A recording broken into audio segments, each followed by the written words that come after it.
Olá, trilheiros!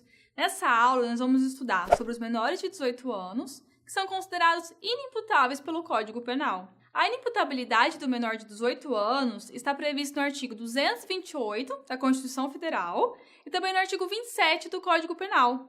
Esses dois artigos determinam que são considerados penalmente inimputáveis os menores de 18 anos e que eles serão sujeitos às normas da legislação especial.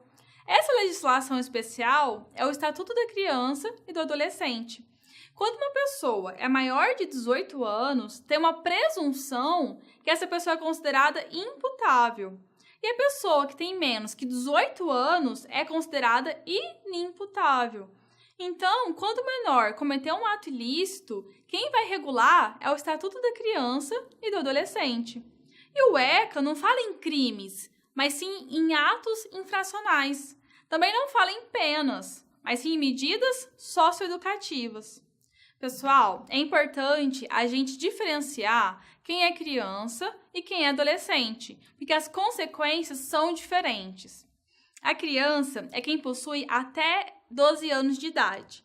Já o adolescente é aquele que possui de 12 até 18 anos de idade. Então, se a criança cometer um ato infracional, ela vai receber medida protetiva. E exemplos de medidas protetivas são ela receber uma orientação ou acompanhamento por um psicólogo, matrícula e frequência na escola e inclusão em programa social. Já o adolescente que cometer um ato infracional também não vai receber pena, mas sim medida socioeducativa e ele vai ser processado na vara da infância e da juventude. Pessoal, ao estudar a menoridade, é importante não confundir a capacidade civil com a capacidade penal. O artigo 5º do Código Civil diz que a menoridade cessa quando a pessoa completar 18 anos. E quando essa pessoa completar 18 anos, aí que ela fica habilitada à prática de todos os atos da vida civil. Porém, essa pessoa pode ser emancipada civilmente. E a emancipação permite que o menor, antes de atingir a maioridade, possa realizar algumas atividades sem depender da autorização dos pais, como, por exemplo, assinar um contrato e também viajar sozinho. Então, ainda que o adolescente tenha sido emancipado civilmente, se ele cometer um ato infracional, ainda assim ele é considerado inimputável para o Código Penal. Gente, o critério para constatar a inimputabilidade é o critério biológico. Pelo critério biológico, basta que a pessoa tenha menos que 18 anos, que ela vai ser considerada inimputável. E essa presunção é absoluta. Ou seja, não importa se o menor era capaz ou não de compreender o caráter ilícito do fato e de se determinar de acordo com esse entendimento, porque é uma presunção que o menor tem o desenvolvimento mental incompleto. E o agente vai adquirir a maioridade penal no primeiro minuto do seu 18º aniversário. Não é levado em consideração a hora que ele nasceu. Então, um sujeito que possui 17 anos, 364 dias, 23 horas, 59 minutos e 59 segundos é considerado adolescente.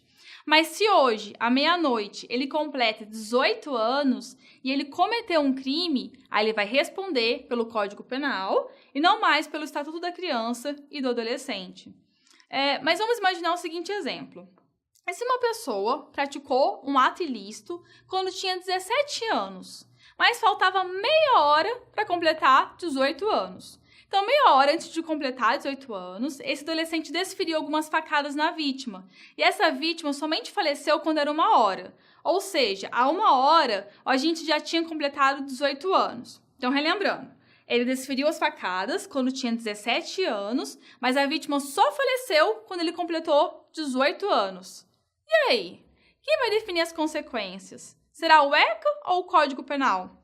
A teoria adotada é a teoria da atividade. Ou seja, é considerado praticado o crime no momento da ação ou omissão, ainda que o momento do resultado seja outro.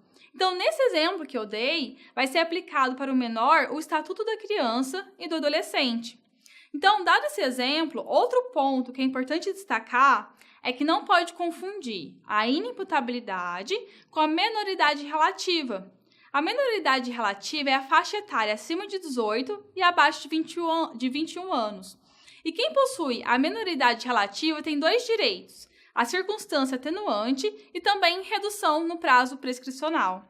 Pessoal, a gente viu então que o menor que cometeu um ato infracional vai receber uma medida socioeducativa. E essas medidas elas estão previstas nos artigos 112 ao 125 do Estatuto da Criança e do Adolescente.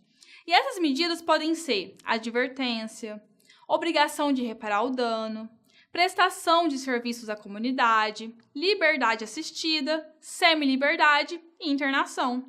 Eu vou destacar os pontos mais importantes dessas medidas para vocês, tá? A advertência é considerada uma medida menos grave, porque ela é uma reprimenda verbal, que é aplicada pelo juiz, com a intenção que o adolescente não volte a praticar ato infracional. A obrigação de reparar o dano só vai ser aplicada quando o ato infracional tiver reflexos patrimoniais, como, por exemplo, se foi praticado um ato infracional de furto ou dano. Então, o adolescente vai ter que restituir a coisa ou compensar de alguma maneira o prejuízo que a vítima sofreu. Mas se o menor não tiver como reparar o dano, então deve ser aplicada outra medida. A prestação de serviços à comunidade é a prestação de serviços de interesse comunitário, como, por exemplo, nas entidades assistenciais, hospitais e escolas. A prestação tem um prazo máximo de 6 meses e o adolescente deverá cumprir até 8 horas semanais. A liberdade assistida, nela o juiz vai nomear um orientador e esse orientador vai acompanhar o adolescente na vida estudantil e laboral e vai fazer relatório periódico para o magistrado. A liberdade assistida tem um prazo mínimo de 6 meses e quando terminar os 6 meses, o juiz pode prorrogar, revogar ou converter em outra medida. Gente, a semi-liberdade, ela vai ser aplicada em 2 situações. Ela pode ser aplicada diretamente ou ela vai ser aplicada depois da internação, como se fosse uma espécie de progressão de regime, tá? O adolescente na semi-liberdade é obrigado a dormir em uma fundação casa e durante o dia são obrigatórias a escolarização e a profissionalização. Já a internação, ela é considerada a medida mais severa, porque priva o adolescente da sua liberdade. A manutenção do adolescente, ela deve ser reavaliada no máximo a cada 6 meses e mediante uma decisão fundamentada. E em nenhuma hipótese, o período máximo da internação pode exceder a 3 anos. A internação somente deve ser aplicada aos casos que forem considerados mais graves, em caráter excepcional e também observando o devido processo legal. Gente, a internação, ela somente vai ser admitida em 3 hipóteses. Quando ocorreu o ato infracional, com violência ou grave ameaça à pessoa, quando houver a reiteração de atos infracionais e quando houver o descumprimento de uma medida que foi anteriormente imposta. Mas atenção, quando a internação ocorrer porque houve descumprimento de uma medida anteriormente imposta, aí nesse caso ela terá então um prazo máximo de 3 meses. Gente, então é isso e até a próxima aula.